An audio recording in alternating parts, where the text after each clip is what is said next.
Hello everyone, welcome back to my channel. So today we are going to discuss about the topic business marketing strategy. So first of all, what is the meaning of business marketing strategy?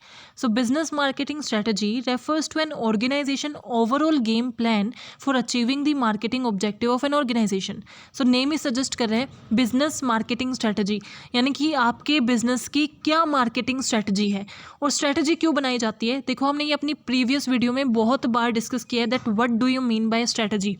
Strategy का मतलब क्या होता है. Strategy is a course of action that is planned to achieve the ultimate objective of an organisation.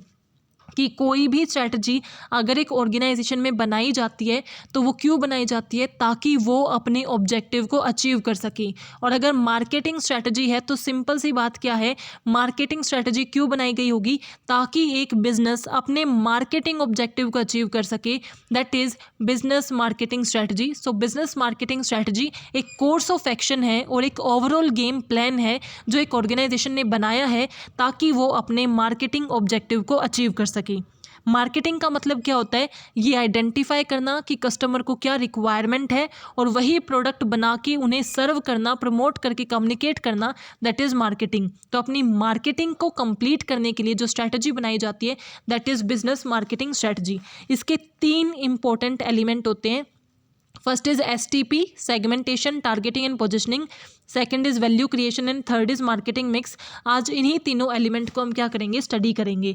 So STP को हम already काफ़ी बार discuss कर चुके हैं, बट आज हम इसे B2B के कंटेक्स्ट में डिस्कस करेंगे. तो फर्स्ट इज STP के अंदर सबसे पहले क्या आता है, सेगमेंटेशन. सेगमेंटेशन का मतलब क्या होता है, market segmentation is a process of dividing a market into group of customer who have similar requirement for a product और सर्विस ऑफरिंग.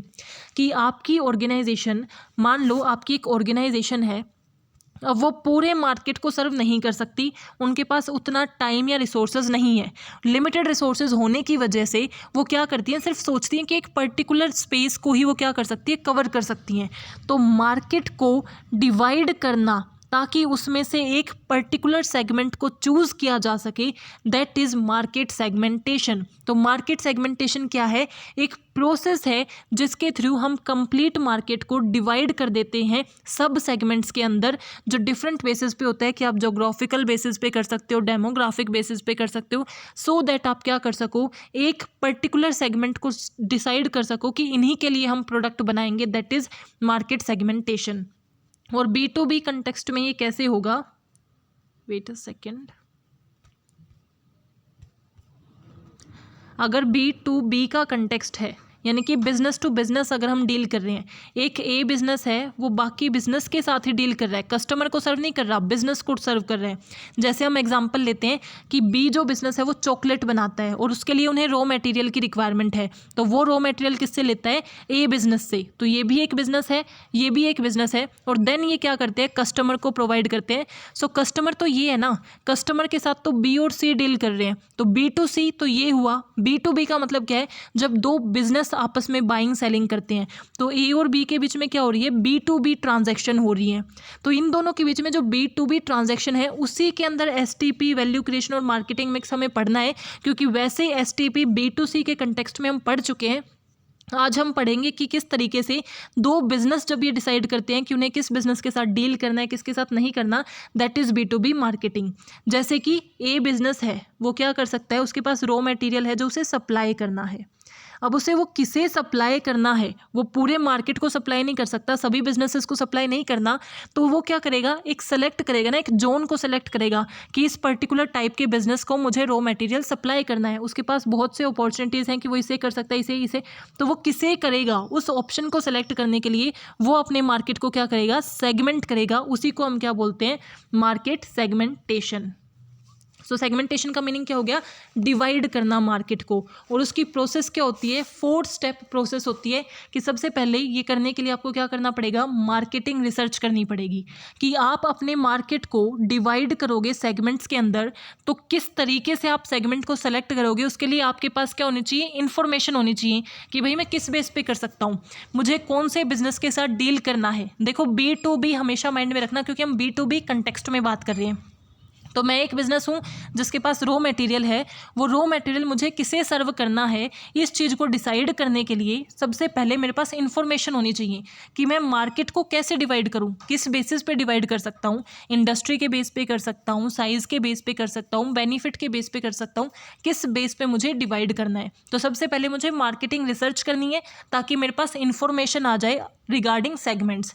उसके बाद मैं क्या करूँगी, मैक्रो सेगमेंट बनाऊंगी। मैक्रो का मतलब क्या होता है, बड़े सेगमेंट्स, और माइक्रो का मतलब होता है छोटे या फिर इन डेप्थ सेगमेंट्स।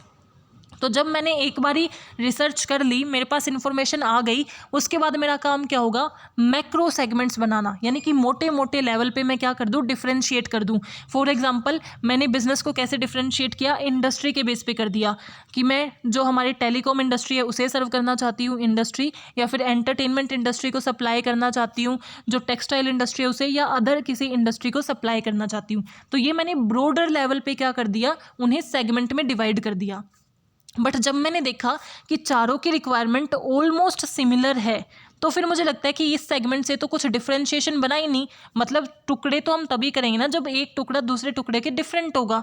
तो मुझे लगता है ये चारों तो सेम ही रह रहे हैं, तो फिर मैं क्या करती हूँ, माइक्रो सेगमेंट्स बनाती हूँ, यानी कि उस टुकड़े को भी और छोटे से टुकड़े में तोड़ देना, ताकि एक डिफरेंस पॉइंट को मैं आइडेंटिफाई कर सकूँ और अपने टारगेट मार्केट को चुन सकूँ। That is a 4 step process of segmentation, कि सबसे पहले मार्केटिंग रिसर्च करना ताकि आपको इन्फॉर्मेशन मिले, उसके बेस पे मैक्रो सेगमेंट यानी कि बड़े लेवल पे सेगमेंट बनाना।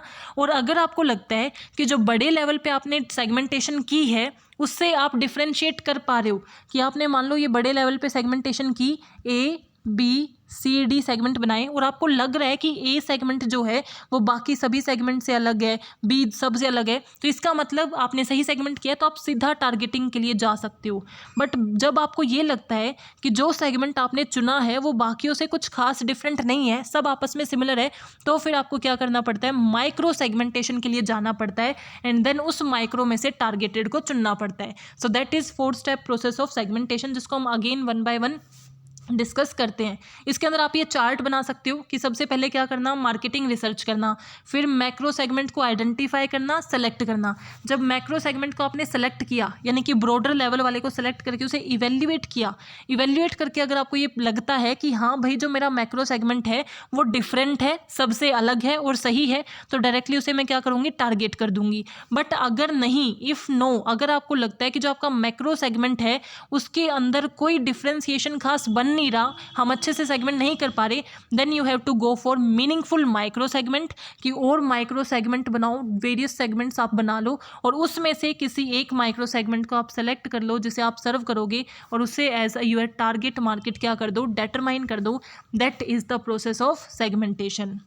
सो इसकी प्रोसेस क्या हुई, सबसे पहले मार्केटिंग रिसर्च करना, जो मैंने अभी बताया कि आप सबसे पहले रिसर्च करते हो, किसी चीज़ की रिगार्डिंग हो सकती है, रिसर्च में आपको इन्फॉर्मेशन मिलती है, type of buyer, industry, size, इन सब के रिगार्डिंग आपको इन्फॉर्मेशन मिल जाती है। उसके बाद मैक्रो सेगमेंट्स को बनाओ, यानी कि बड़े बड़े लेवल पे आइडेंटिफिकेशन करो। अगर आपको लगता है मैक्रो सेगमेंट सही है तो सीधा टारगेटिंग कर दो, बट अगर आपको लगता है कि माइक्रो सेगमेंट की रिक्वायरमेंट है, मैक्रो सेगमेंट पे सही डिफ्रेंशिएशन नहीं हो पा रही, तो आप क्या करते हो, माइक्रो सेगमेंट के लिए जाते हो और उसके बेस पे टारगेटिंग को करते हो। अब जब आप माइक्रो सेगमेंट और मैक्रो सेगमेंट की बात करते हो, तो कि कौन कौन से होते हैं जो मैक्रो वेरिएबल्स होते हैं और कौन कौन से होते हैं जो माइक्रो वेरिएबल्स होते हैं। तो मैक्रो सेगमेंट किन बेसिस पे होता है कि आप बड़े बड़े लेवल पे कब जो सेगमेंटेशन कर सकते हो, कि आप टाइप ऑफ इंडस्ट्री के बेस पे कर दो, कि मैं टेक्सटाइल इंडस्ट्री को सर्व करना चाहती हूँ, टेलीकॉम, केमिकल, ये आपके मैक्रो लेवल पे सेगमेंटेशन है, तो वो होती है टाइप ऑफ इंडस्ट्री। या टाइप ऑफ कस्टमर के बेस पे भी आप कर सकते हो, कि मैं गवर्नमेंट बिजनेस को सर्व करना चाहती हूँ, कमर्शियल को, नॉन गवर्नमेंट को, कोऑपरेटिव को। तो ये बड़े लेवल पे आप कर रहे हो ना, तो ये आपके मैक्रो वेरिएबल्स में आता है। या आप कंपनी साइज के बेस पे कर दो, कि लार्ज कंपनी को सर्व करना चाहते हो, मीडियम कंपनी को सर्व करना चाहते हो, या स्मॉल कंपनी को सर्व करना चाहते हो। लोकेशन के बेस पे कर दो, मैं हरियाणा में जो कंपनीज़ हैं उन्हें सर्व करना चाहती हूँ, बेंगलोर में है, कोलकाता में है, फरीदाबाद में, किसे सर्व करना चाहती हूँ। या फिर जो एंड बेनिफिट है प्रोडक्ट का वो क्या होगा, उसके बेस पे सर्व करना चाहती हूँ, कि मैं तो रॉ मटेरियल उसे देना चाहती हूँ जो एंड बेनिफिट क्या बनाए, चॉकलेट बनाए, जो बिस्किट बनाए उसे मैं नहीं दूंगी, जो कैंडी या टॉफ़ी बनाएंगे उन्हें नहीं दूंगी, मैं तो चॉकलेट वाले के दूंगी। तो इसका मतलब क्या है, आप डिसाइड कर सकते हो मैक्रो लेवल पे on the basis of various variable. कैसे, कि टाइप ऑफ इंडस्ट्री क्या है, ये मैक्रो लेवल पे है। साइज़ की कंपनी के साइज़ के बेस पे आप सेगमेंट को डिवाइड कर दो, स्मॉल, लार्ज, मीडियम, कस्टमर के लोकेशन के बेस पे कर दो या एंड यूज़ या एप्लीकेशन के बेस पे कर दो, तो ये मैक्रो वेरिएबल्स होते हैं। और माइक्रो क्या होते हैं, बहुत छोटे लेवल पे। तो छोटे लेवल पे करोगे तो इसका मतलब जैसे बाइंग सिचुएशन के बेस पे कि आप किसे सर्व करोगे, जो बिल्कुल नया ऑर्डर देते हैं उन्हें, या फिर जो ऐसे ऑर्डर देते हैं जैसे इस बार उन्होंने ऑर्डर दिया तो अगली बार वैसा का वैसा अगेन ऑर्डर देंगे, कोई चेंज नहीं करते उसके बेस पे, या फिर मॉडिफाइड रीबाय करते हैं उन्हें, कि इस बार मान लो उन्होंने 100 यूनिट मांगी थी, नेक्स्ट टाइम वो हो सकता है 105 मांगे, जिसमें क्वांटिटी, क्वालिटी, जो भी उनकी स्पेसिफिकेशन है वो चेंज हो जाए। तो मैं किसे सर्व करना चाहूँगी, न्यू टास्क वाले को, मॉडिफाइड या स्ट्रेट रीबाय। इसके बेस पे जब सेगमेंटेशन करते हैं तो वो छोटे लेवल पे हो गया ना, so that is micro variable. आप ऑर्गेनाइजेशन की कैपेबिलिटी के अकॉर्डिंग कर रहे हो कि उनके पास फाइनेंशियल सर्विसेज कितनी है, टेक्निकल सपोर्ट कैसा है, उनकी ह्यूमन रिसोर्स कैसी हैं, उसके बेस पे कि मैं तो ऐसे को सर्व करना चाहती हूँ जिसका फाइनेंशियल रिसोर्सेज काफ़ी स्ट्रॉन्ग हो, जिसके पास अच्छा खासा पैसा हो। तो आप छोटे लेवल पे सेगमेंटेशन कर रहे हो, एक इंडस्ट्री के अंदर और ज़्यादा जा रहे हो और फिर उनको डिवाइड कर रहे हो। परचेजिंग पॉलिसी के बेस पे कि आप किसे सर्व करना चाहते हो, जो उधार पे लेते हैं, जो आपको या फिर ओन कैश आपको डिलीवरी देते हैं, जो बिडिंग के थ्रू परचेज करते हैं, यानी कि बोली लगा के प्राइस डिसाइड करते हैं, या फिर डिस्कशन करके प्राइस डिसाइड करते हैं, किस तरीके की पॉलिसीज़ के साथ आप सर्व करना चाहते हो। तो जब आप पॉलिसी के बेस पे सेगमेंट करते हो, that also comes under micro variable. Then उसके अलावा परचेजिंग का क्या क्राइटेरिया है उनका, उसके बेस पे क्राइटेरिया क्या हो सकता है कि आपका जो बिज़नेस है वो किसे सर्व करेगा, जो क्वालिटी पे ज़्यादा फोकस करते हैं, जो सर्विस पे ज़्यादा फोकस करते हैं, जो प्राइस पे ज़्यादा फोकस करते हैं, कौन से वाले को आप सर्व करना चाहोगे। या पर्सनल कैरेक्टरिस्टिक्स, यानी कि आप किस बिज़नेस के साथ डील करना चाहते हो, जो रिस्क टेकर है, रिस्क अवॉइडर है, या फिर उनकी और कोई पर्सनल कैरेक्टरिस्टिक्स। ये क्या है, आप छोटे छोटे लेवल पे, यानी कि और डीप में जाके जब आप उनको सेगमेंट करते हो, जैसे कि situation, capability, policy, criteria, characteristics, तो वो सब आपके किसके अंदर आते हैं, माइक्रो वेरिएबल के अंदर। तो सबसे पहले हमने क्या किया कि आपका जो बिजनेस मार्केट स्ट्रेटजी है उसकी मीनिंग क्या होती है, उसके अंदर क्या क्या आती हैं, 3 चीज़ें आती हैं, STP, value and marketing mix. तो एसटीपी के अंदर हमने सेगमेंटेशन को डिसाइड किया है, सेगमेंटेशन को डिस्कस किया है कि सेगमेंटेशन होता क्या है, उसकी प्रोसेस क्या होती है। तो प्रोसेस क्या है, सबसे पहले मार्केटिंग रिसर्च करना, रिसर्च करने के बाद मैक्रो वेरिएबल्स में डिवाइड करना, यानी कि मैक्रो सेगमेंट, बड़े बड़े सेगमेंट बनाना, जो इंडस्ट्री के बेस पे हो सकते हैं, साइज़ के बेस पे हो सकते हैं, लोकेशन या एंड यूज़ के बेस पे हो सकते हैं। अगर वो सही लगते हैं तो सीधा टारगेटिंग करो, अगर सही नहीं लगते तो माइक्रो वेरिएबल्स बनाओ, जो buying situation, capability, policy, criteria, इनके बेस पे होते हैं। और देन फाइनली क्या कर दो, टारगेटिंग कर दो। नाउ टारगेटिंग का मतलब क्या होता है कि जो आपने सेगमेंट बनाए हैं उसमें से आप किस सेगमेंट को टारगेट करोगे। जैसे मैक्रो लेवल पे मैंने सेगमेंट बनाए साइज़ के बेस पे, स्मॉल, मीडियम, लार्ज और वेरी लार्ज। तो इन चारों में से ये तो हो गया सेगमेंटेशन कि मैंने डिवीज़न कर दिया। अब इन चारों में से मैं किसे सर्व करूँगी, दैट इज़ टारगेटिंग, कि मैंने डिसाइड किया मैं मीडियम साइज्ड कंपनी को टारगेट करूँगी, उनके साथ डील करूँगी। So that is targeting. तो टारगेटिंग का मतलब क्या होता है, डिसाइड करना कि आप एक्चुअल में सर्व किसे करोगे। अब टारगेटिंग 3 तरीके की हो सकती है, कंसेंट्रेड, डिफरेंशिएटेड और अनडिफरेंशिएटेड, जिसको हम 1 बाय 1 हम डिस्कस करेंगे थ्रू एग्जाम्पल। तो सबसे पहले है कंसेंट्रेड। कंसेंट्रेड का मतलब क्या होता है, जैसे हम निश भी बोल देते हैं। तो इसका मतलब क्या है कि आप जो प्रोडक्ट लेके आओगे ना, वो एक यूनिक मार्केट के लिए लेके आओगे। जैसे ये पूरे प्रोडक्ट और मार्केट है, ये हमारे सारे 1 2 3 4 5 मार्केट है, ये प्रोडक्ट 1 2 3 4 है। तो आप इनमें से किसी एक मार्केट को चुन लोगे, उसमें एक प्रोडक्ट लेके आओगे, that is concentrated marketing strategy. उसके अलावा क्या होती है, डिफरेंशिएटेड और अनडिफरेंशिएटेड। अनडिफरेंशिएटेड देखो नेम ही सजेस्ट कर रहा है, यानी कि आप कोई डिफरेंस नहीं रखोगे, एक प्रोडक्ट लेके आओगे और वही पूरे मार्केट को, हर मार्केट को उसी प्रोडक्ट से सर्व करोगे, दैट इज अनडिफरेंशिएटेड। और डिफरेंशिएटेड क्या हो जाएगी कि आप मार्केट को तो सर्व करोगे, मार्केट सारे को सर्व करोगे, बट हर बार आपका प्रोडक्ट क्या होगा, अलग होगा। मान लो इस मार्केट के अंदर अब एक प्रोडक्ट लेके आ गए, इस वाले के अंदर आप दूसरा प्रोडक्ट लेके आ रहे हो, इसके अंदर आपका तीसरा प्रोडक्ट है, एंड देन यहाँ आपका चौथा प्रोडक्ट है। इस तरीके से आप क्या कर रहे हो, जो प्रोडक्ट है वो प्रोवाइड कर रहे हो, टारगेटिंग कर रहे हो। So that is differentiated strategy. तो अभी तक हमने क्या डिस्कस किया कि सेगमेंटेशन क्या होता है, उसकी प्रोसेस क्या होती है। देन टारगेटिंग क्या होता है कि जो सेगमेंट किया है उसमें से सेलेक्ट कर लेना कि किसको आप एक्चुअल में सर्व करोगे।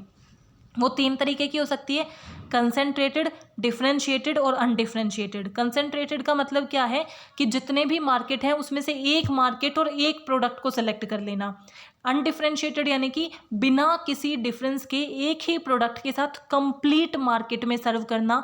और डिफरेंशिएटेड का मतलब क्या है, हर मार्केट के लिए अलग प्रोडक्ट लेके आना, that is differentiated marketing strategy. Now positioning, STP, तो S हो गया, T हो गया, सेगमेंटेशन हो गया, टारगेटिंग हो गया। Now positioning. पोजिशनिंग का मतलब क्या होता है कि आप अपने माइंड में, मीन्स आप अपने कस्टमर के माइंड में अपने ब्रांड की इमेज बिल्डअप करो। एक पॉजिटिव और स्ट्रॉन्ग इमेज को बिल्डअप करना in the mind of customer is positioning. क्योंकि आपने सेगमेंटेशन कर लिया और उसके बाद आपने ये भी डिसाइड कर लिया कि आप किस मार्केट को सर्व करना चाहते हो, किसको सर्व करना चाहते हो। आप लार्ज स्केल कंपनीज को मान लो सर्व करना चाहते हो, तो किस तरीके से लार्ज स्केल कंपनीज के माइंड में आप अपनी एक स्ट्रॉन्ग और पॉजिटिव इमेज बिल्डअप करोगे, ताकि जब भी उन्हें रॉ मटेरियल की रिक्वायरमेंट हो वो आपसे परचेज करें, आपसे कॉन्टैक्ट करें। That process is known as positioning. अब पोजिशनिंग की प्रोसेस क्या होती है कि सबसे पहले आपके जो कस्टमर्स हैं आप उनकी नीड को आइडेंटिफाई करो कि उन्हें किस तरीके का सब जो भी रॉ मटेरियल चाहिए जो आप एक बिजनेस को प्रोवाइड कर सकते हो, क्योंकि हम B2B में देख रहे हैं। तो रिसर्च करके अपने कस्टमर की प्रेफरेंसेस को और नीड को क्या करो, आइडेंटिफाई करो। देन क्या करो, मेजर एट्रीब्यूट को आइडेंटिफाई करो जो आपको अपने कंपटीटर से अलग बनाए, क्योंकि जो प्रोडक्ट आप प्रोवाइड कर रहे हो सकता है बाकी लोग भी वैसा प्रोडक्ट प्रोवाइड कर रहे हो। तो आपके अंदर कुछ ऐसा यूनिक होना चाहिए ताकि जो आपका टारगेटेड मार्केट है उसके अंदर आप एक ऐसी पोजीशनिंग करो कि उन्हें लगे कि आप सबसे डिफरेंट हो और वो आपसे ही परचेज करें। तो उस एक डिफरेंट एट्रीब्यूट को आइडेंटिफाई करो और उन्हें कम्युनिकेट करो, यानी कि उनके माइंड में पोजीशन कर दो अपना कि जो हम बेनिफिट प्रोवाइड करते हैं वैसा बेनिफिट कोई नहीं प्रोवाइड करता। So that is a positioning strategy process. तो क्या प्रोसीजर है, सबसे पहले कस्टमर्स की नीड को आइडेंटिफाई करो कि उन्हें क्या बेनिफिट चाहिए, उसी बेनिफिट के डिफरेंशिएशन को आइडेंटिफाई करो, एक ऐसे एट्रीब्यूट को आइडेंटिफाई करो जो आपको कॉम्पिटेंसी प्रोवाइड कर सकता है, और देन उसे कम्युनिकेट करो। सो जो आपका ये जो डिफरेंशिएशन है वो किस लेवल पे आप कर सकते हो कि मेजर एट्रीब्यूट ऑफ डिफरेंशिएशन क्या क्या हो सकते हैं। आप प्रोडक्ट के बेस पे खुद को डिफरेंशिएट कर सकते हो, सर्विस के बेस पे, पर्सनल के बेस पे या इमेज के बेस पे। कि आप ये कहते हो कि जो हम प्रोडक्ट देते हैं ना उसकी क्वालिटी बहुत अच्छी है, उसकी परफॉर्मेंस बहुत अच्छी है, उसका स्टाइल बहुत अच्छा है। इसके बेस पे आप खुद को दूसरों से डिफरेंशिएट कर सकते हो। सर्विस के बेस पे कर सकते हो कि हम सर्विसेज जो होती है 3 लेवल पे होती है, प्री लेवल, ड्यूरिंग सर्विसेज और आफ्टर। कि हमारी जो है ट्रांजैक्शन होने से पहले भी अगर उन्हें कोई डाउट है तो हम बहुत अच्छे से क्लियर करते हैं। जब हमारी ट्रांजैक्शन हो रही है तो हम उन्हें ऑन टाइम डिलीवरी कर रहे हैं, और ट्रांजैक्शन होने के बाद भी अगर उन्हें बाद में कोई दिक्कत आती है तो हम रिपेयर करते हैं और ज़्यादा इंस्टॉलेशन प्रोवाइड करते हैं। So that are the service variable. कि आप अपनी अच्छी सर्विसेज के थ्रू भी आप क्या कर सकते हो, खुद को डिफरेंशिएट कर सकते हो। पर्सन्स के थ्रू कैसे डिफरेंशिएट करना कि आपके पास R&D में ह्यूमन रिसोर्स इतनी अच्छी है कि आपके पास ह्यूमन रिसोर्स कॉम्पिटेंसी है, आपकी जो ह्यूमन रिसोर्स है वो काफ़ी इनोवेटिव है, क्रिएटिव है, हम्बल है। तो इसके थ्रू आप क्या कर सकते हो, डिफरेंशिएट कर सकते हो। और इमेज वेरिएबल यानी कि अपनी कंपनी की बिल्कुल अलग इमेज क्रिएट करके भी आप खुद को डिफरेंशिएट कर सकते हो। तो प्रमोशन के अंदर हमें क्या करना होता है, खुद को डिफरेंशिएट पोजीशन करना होता है in the mind of customer. जिसकी प्रोसेस क्या होती है कि सबसे पहले रिसर्च के थ्रू कस्टमर की नीड को आइडेंटिफाई करना, देन ऐसे एट्रीब्यूट को आइडेंटिफाई करना जिससे हम खुद को डिफरेंशिएट कर सके और उसी को कम्युनिकेट करना। अब वो एट्रीब्यूट क्या हो सकता है, प्रोडक्ट भी हो सकता है, सर्विस भी हो सकती है, पर्सन भी हो सकता है और इमेज भी हो सकती है। कुछ ऑर्गेनाइजेशन क्या करती है, इन चारों में से 2-3 को सिलेक्ट कर लेती है। कुछ तो ऑर्गेनाइजेशन होंगी वो जो सिर्फ प्रोडक्ट के बेस पे ही खुद को डिफरेंशिएट करेंगी, कुछ होंगी जो सर्विस के बेस पे करेंगी। बट कई ऑर्गेनाइजेशन क्या होती है वो 2-3 को भी सिलेक्ट कर लेती है कि कॉम्बिनेशन, कि हमारे पास प्रोडक्ट भी अच्छा है, सर्विस भी अच्छी है और पर्सन भी अच्छे हैं। तो इसको हम क्या कहते हैं, मल्टीपल एट्रीब्यूट्स को चूज करना फॉर डिफरेंशिएशन। सो वो हमारा क्या है, जैसे एग्जांपल है JK टायर खुद को कैसे पोजीशनिंग करते हैं। कभी कहते हैं कि वो नंबर 1 इन क्वालिटी है, कभी कहते हैं नंबर 1 इन R&D है, कभी कहते हैं नंबर 1 इन टेक्नोलॉजी है। तो वो मल्टीपल एट्रीब्यूट्स को क्या करते हैं, यूज़ करते हैं। और फाइनली हम उन्हें क्या कर देते हैं, कम्युनिकेट कर देते हैं। अब जो ये हमारी कम्युनिकेशन होती है वो कैसे होती है कि आपने क्या किया, कस्टमर्स की नीड को आइडेंटिफाई किया, एट्रीब्यूट को आइडेंटिफाई किया जिससे खुद को आप डिफरेंशिएट कर सकते हो, चाहे वो प्रोडक्ट हो, सर्विस हो, पर्सन हो या फिर हमारा क्या था, इमेज हो। एक भी यूज़ कर सकते हो, मल्टीपल भी यूज़ कर सकते हो। अब आपको ये एट्रीब्यूट मिल तो गया, इससे अब आप क्या करोगे, कम्युनिकेट करोगे, अपने जो भी ऑडियंस है उसे बताओगे। तो कम्युनिकेशन आप कैसे कर सकते हो, with the help of advertisement, sales promotion, public speaking, publicity, इन सारी चीज़ों का यूज़ करके आप क्या कर सकते हो, कम्युनिकेशन कर सकते हो। सो ये हमारा क्या था, STP। उसके बाद आता है वैल्यू क्रिएशन। वैल्यू क्रिएशन का मतलब क्या है कि आपको अपनी मार्केटिंग स्ट्रेटजी के अंदर वैल्यू के ऊपर फोकस करना चाहिए। पोर्टर जेनेरिक वैल्यू चेन जिसके ऊपर दी गई है, जिसमें हमारे क्या होती है, प्राइमरी एक्टिविटीज़ होती हैं और सपोर्टिंग एक्टिविटीज़ होती हैं। इसके अकॉर्डिंग क्या है कि अगर एक ऑर्गेनाइजेशन अपनी इन एक्टिविटीज़ के ऊपर अच्छे से फोकस करती है तो वो अपने कस्टमर को अच्छा प्रोडक्ट, एक वैल्यूएबल प्रोडक्ट प्रोवाइड कर सकती है। तो इसके अंदर हमारा क्या आता है, इनबाउंड लॉजिस्टिक। इनबाउंड लॉजिस्टिक का मतलब क्या है, रॉ मटेरियल्स को लेना। रॉ मटेरियल्स को लोगे क्योंकि अगर आपको कोई भी प्रोडक्ट बनाना है तो ऑब्वियसली रॉ मटेरियल तो चाहिएगा, उसको टाइमली लेना, उसको ऑपरेशन करना, ऑपरेशन यानी कि मैन्युफैक्चरिंग करना और फिनिश प्रोडक्ट के अंदर चेंज करना। देन आउटबाउंड लॉजिस्टिक, उसे बेचने के लिए वेयर हाउस में भेज देना, एंड देन मार्केटिंग करके, कम्युनिकेट करके सेल्स कर देना अपने कस्टमर्स को, और अगर कस्टमर्स को सेल्स के बाद आफ्टर सेल सर्विस की रिक्वायरमेंट होती है तो वो प्रोवाइड करना। अगर इन सारी प्राइमरी एक्टिविटीज़ यानी कि जो हर एक ऑर्गेनाइजेशन परफॉर्म करती है, अगर एक ऑर्गेनाइजेशन इन प्राइमरी एक्टिविटीज़ को इफेक्टिवली परफॉर्म करती है तो वो कस्टमर को वैल्यू प्रोवाइड कर सकती है, अच्छा एक इमेज भी बिल्डअप कर सकती है। इन प्राइमरी एक्टिविटीज़ को सपोर्ट करने के लिए कुछ सेकेंडरी एक्टिविटीज़ होती हैं जिसे हम सपोर्टिंग एक्टिविटीज़ भी बोलते हैं। वो हमारी क्या है कि अगर हमें टाइमली इनपुट मिले, हम उसको अच्छे से मैन्युफैक्चर कर सकें, सेल कर सकें, उसके लिए हमें क्या क्या चाहिएगी, एक तो फर्म इंफ्रास्ट्रक्चर। ऑब्वियसली अगर हमारे पास अच्छे से एक इंफ्रास्ट्रक्चर होगा, अच्छी बिल्डिंग होगी, सही से मशीन काम कर रही होंगी, तभी तो हम इनपुट ले सकेंगे, प्रोसेसिंग करके फिनिश गुड में प्रिपेयर करेंगे। अच्छी ह्यूमन रिसोर्स चाहिएगी क्योंकि मशीन हो चाहे कुछ भी हो, काम तो लेबर ही करते हैं, वर्कर्स करते हैं, उन्हीं के साथ काम होता है, तो अच्छी ह्यूमन रिसोर्स सपोर्ट करती है। टेक्नोलॉजी, क्योंकि आज के टाइम पे हर चीज़ टेक्नोलॉजी के थ्रू होती है, सो टेक्नोलॉजी उसके अंदर हेल्प करती है। एंड प्रोक्यूरमेंट, प्रोक्यूरमेंट यानी कि सारा जो भी काम है वेयर हाउसिंग का, किसके रिगार्डिंग, रॉ मटेरियल लेके आना, उसे वेयर हाउस करना, उसे ऑपरेशन करने तक का सारा काम प्रोक्यूरमेंट के अंदर आ जाता है। तो इन चारों एक्टिविटीज़ के सपोर्ट के थ्रू से हम अपनी प्राइमरी एक्टिविटीज़ को अच्छे से मैनेज कर सकते हैं और कस्टमर को वैल्यू प्रोवाइड कर सकते हैं। तो अभी तक हमने क्या डिस्कस किया कि हम बिजनेस मार्केटिंग स्ट्रेटजी डिस्कस कर रहे हैं जिसके अंदर 3 एलिमेंट होते हैं। पहला था segmentation, targeting and positioning. Segmentation के हमने क्या किया कि उनके क्या प्रोसेस होती है, उसके बाद टारगेटिंग, उसके क्या टाइप्स होते हैं, पोजिशनिंग, उसकी क्या प्रोसेस होती है। उसके बाद हमारा आता है कि वैल्यू चेन, वैल्यू उसके अंदर आ जाती है। सो वैल्यू हमारी क्या होती है, वैल्यू क्रिएशन हम कैसे कर सकते हैं, with the help of primary and supporting activities. इनको सक्सेसफुली परफॉर्म करके एक ऑर्गेनाइजेशन अच्छे से कस्टमर को उनको सेटिस्फाई कर सकती है और डिलीवरी कर सकती है जो भी रिक्वायरमेंट उन्हें है। लास्ट हमारा क्या है, मार्केटिंग मिक्स, यानी कि बिजनेस मार्केटिंग स्ट्रेटजी का जो थर्ड कंपोनेंट है वो क्या है, मार्केटिंग मिक्स, जिसके अंदर हमारी 4 चीज़ें आती हैं, प्रोडक्ट, प्राइस, प्लेस, प्रमोशन, या फिर इसे आप 4P भी बोल सकते हो। सो वो हमारा क्या होता है, मार्केटिंग मिक्स। तो प्रोडक्ट, प्राइस, प्लेस, प्रमोशन क्या है, प्रोडक्ट यानी कि आप क्या प्रोडक्ट प्रोवाइड कर रहे हो, उसकी क्या क्वालिटी है, क्या ब्रांड है, क्या सर्विसेज है। प्राइस यानी कि कितने रुपए में प्रोवाइड कर रहे हो, क्या आप उससे कंसिडरेशन ले रहे हो, कैसे प्रोवाइड कर रहे हो। प्लेस, रिटेल में, होलसेल में, ई कॉमर्स, ऑनलाइन प्रोवाइड कर रहे हो या ऑफलाइन शॉप है आपकी, और किस तरीके से आप प्रमोशन कर रहे हो, एडवर्टाइजिंग का यूज़ कर रहे हो, सेल्स प्रमोशन का यूज़ कर रहे हो, पब्लिक सेलिंग का यूज़ कर रहे हो, किस तरीके से आप उसे प्रोवाइड करते हो। So these are the 4Ps of marketing mix. अगर हम पहले पे की बात करें तो प्रोडक्ट के अंदर हमारी कौन कौन सी बिजनेस स्ट्रैटेजी हो सकती है कि आप प्रोडक्ट को डिफरेंशिएट कर सकते हो। प्रोडक्ट भी हो सकती है या सर्विस भी हो सकती है। प्रोडक्ट क्या होते हैं, जो टेंजिबल होते हैं, और सर्विसेज जो इनटेंजिबल होती हैं। तो जैसे टीचिंग क्या है, एक सर्विस है, बट अगर हम बिस्किट वगैरह इनकी बात करते हैं तो ये हमारी क्या है, प्रोडक्ट है। तो प्रोडक्ट को आप कैसे डिफरेंशिएट कर सकते हो, उनके स्टाइल, फीचर, क्वालिटी, रिलायबिलिटी के थ्रू। सर्विसेज को कि कितना ईजिली उनको ऑर्डर करना है, कितना ईजिली डिलीवरी, इंस्टॉलेशन आपको मिलती है। इसके अलावा आपकी प्रोडक्ट के अंदर और क्या क्या स्ट्रैटेजी हो सकती हैं, बैलेंसिंग प्रोडक्ट पोर्टफोलियो। इसका मतलब कि आपकी विड्थ, लेंथ, डेप्थ और कंसिस्टेंसी को मैनेज करना।